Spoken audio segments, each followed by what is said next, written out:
Class is now in session. I'm Professor Hockey, and today we'll be discussing the Sharks 2022 NHL entry draft preview. This is because just yesterday the draft lottery went down. The Sharks came in with a 3% chance to move up to first overall, and if they had managed to hit that, this video would probably not be necessary, as there would only be one, maybe two names on this list. But the 97% chance happened, not necessarily that much of a surprise, and the Sharks remain at 11th overall, 4 spots below where they drafted William Eklund last season. And as you move later on in the draft, the sort of draft predictions get slightly more hazy. At 7th, it was a pretty decent bet who the Sharks could pick when you're given 5 options, and just as that happened last year, I was able to have Eklund on my list, and that's exactly who the Sharks took. At 11th, things, like I said, they get a bit more murky. There's definitely a bit more reaches that could happen at the 11th pick, and so it's possible that the player that the Sharks do draft is not actually on this list. But starting off, we have a teammate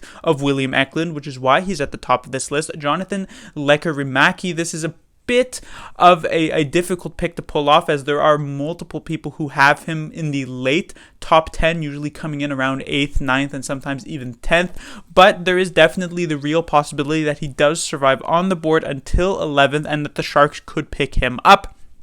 And I imagine the aforementioned chemistry that he should already have with his teammate William Eklund would be a very good reason to do so. He is a strong scorer. He ended up with the 9 points in 26 games, which obviously doesn't sound very good, but it should be noted that he was playing on that very, very awful Djurgården's team like Eklund was, and of course he was 17 years old doing it, so you're not necessarily expecting him to be a point-per-game player at that age, but it should be noted that when he headed to the World Juniors, the under-18s for Sweden, he led them to a gold medal in that tournament with 16 points in the 6 games that he did play, which is just about 2.5 points per game, or 15 points in the 16 games played, something like that. Very, very impressive performance for Lekkerimäki, and so this would make it a very solid offensive choice for the Sharks to pick up.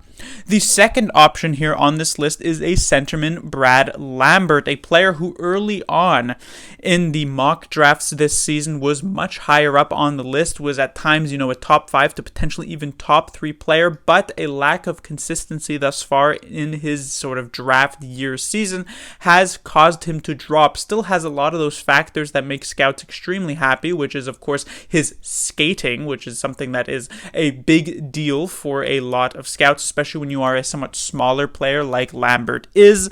So that's still there, and he does still seem to have some very strong stick handling maneuvers, but he did drop a bit, which allows him to likely be in the range for the San Jose Sharks to pick him up. It could be a bit scary considering the lack of consistency that he has shown this season, that maybe he is indeed on this downward trend, and so maybe it'll be better off for the Sharks to skip over him, but he is a center. He could play in the future with a player like William Eklund, and that definitely could be a very strong duo for the San Jose Sharks if Lambert does rebound, and it seems as though he probably should.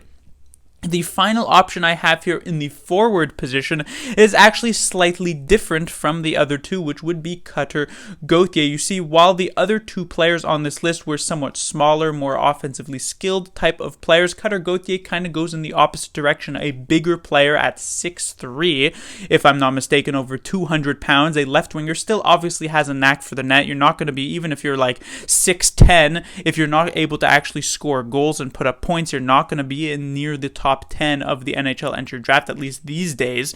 He's still able to put up some points, but he does it while also being that strong, imposing power forward type of presence. Similar to Lekkerimäki, it is very possible that he's not actually available at the 11th slot when the Sharks actually do pick. He seems to also be in that sort of 7 to 10 range at the end, but considering some teams might want to go with the slightly more risky, sort of smaller, offensively skilled type of players, it's also very possible Gauthier is available, and I'm not saying I necessarily want him picked for the San Jose Sharks, but I could definitely foresee a future for why they would want and see a potential fit. For instance, in the future, the Sharks could be running a duo on a particular line of Bordeleau and Eklund. These are two smaller, skilled type of players, and to complement them well, you might want a player like Gauthier on that line to sort of be that physical, imposing presence while still being able to sort of benefit from the setups from both Bordeleau and Eklund and pot in some, dirty goals goals in front of the net or still have his pretty decent shot. So could be a pretty interesting choice for the San Jose Sharks.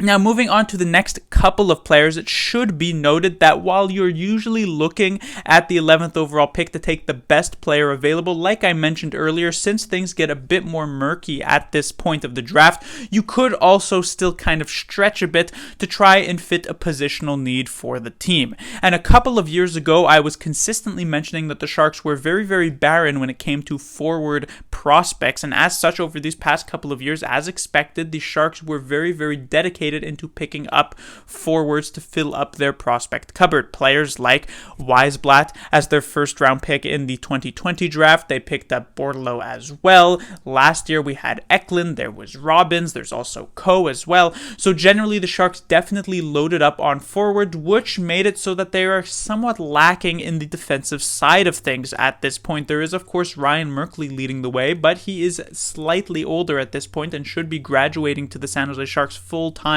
next season. And then past Ryan Merkley, you have players like Kniazev, and then there are players like Hataka, but neither of these two players, at least I feel at this point, have immense upside to play in the Sharks' top four. For instance, it's definitely possible one of these two players could make it, and then there's of course these sort of fringe players like Gannon Larocque, who could also potentially make it up there, but I would say the strong defensive prospects are somewhat few and far between on the on that side of the game for the San Jose Sharks compared to the forward prospects, where there are still a couple of very promising players in Eklund and Bordelot, and then a couple of borderline type of guys.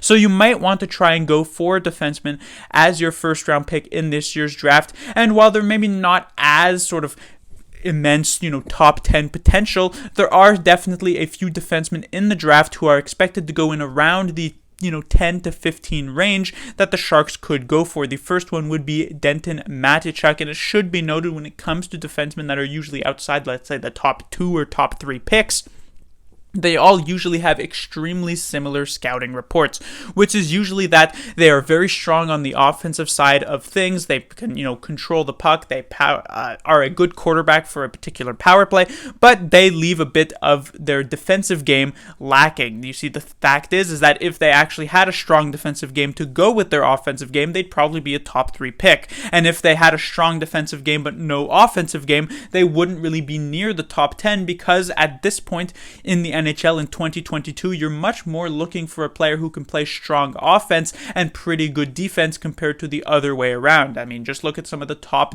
defensemen in the NHL currently. You talk about players like Yossi and Makar and Hedman. What do these players all have in common? They put up a ton of points. And so having a guy who's only putting up 20 points, even if he's exceptionally strong defensively, for instance, like a Mark-Edouard Vlasic, how he was, 8 or so years ago for the San Jose Sharks, it's not necessarily what it is for the game these days. And so you're looking for that offensive upside, which these two defensemen have. So like I said, starting off, Denton Matichuk, an extremely impressive offensive defenseman playing, I believe, in the WHL. He is a bit on the smaller side for a defenseman at not even 6 foot tall, though at 17 it is possible he could get to that 6 foot mark.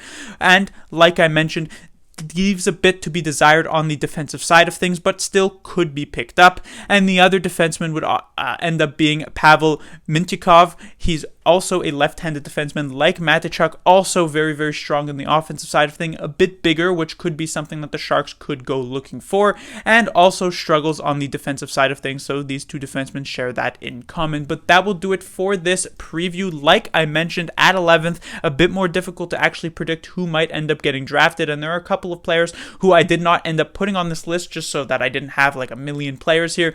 Potentially the Sharks could end up going with a player like a forward Isaac Howard as a left winger, very, very strong offense first type of player. They could also go with a similar big type of player like Gauthier in I believe it is Connor Geekie if they want. He should be available in the range that the Sharks are picking at. So there are definitely a few options that the Sharks could go for, but these are the 5 that I outlined here.